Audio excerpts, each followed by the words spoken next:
Welcome to the video where we tackle a common problem with custom input components in Angular.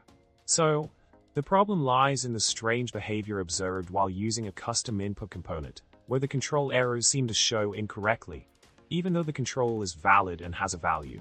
This inconsistency can be a puzzling issue to deal with, especially when working with reactive forms and validators.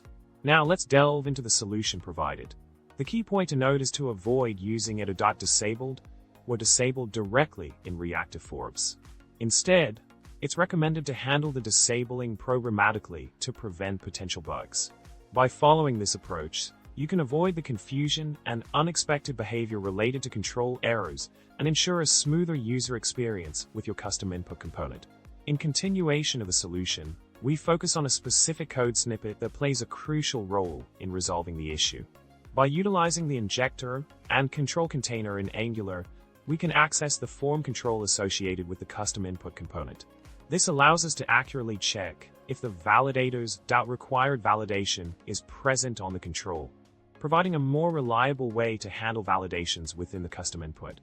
To further enhance the solution, it's essential to understand the intricate workings of the custom input component and how it interacts with the form controls. By establishing a solid foundation in accessing and validating form controls, you can ensure a robust and error-free implementation of custom input components in your Angular applications. In summary, by following the recommended approach of handling control disabling programmatically and leveraging Angular's powerful features like Injector and control container, you can overcome the quirks and challenges faced while working with custom input components in Angular. So, embrace these solutions, keep coding, and remember, bugs are just unexpected features waiting to be discovered. Subscribe, like, and comment below with your thoughts.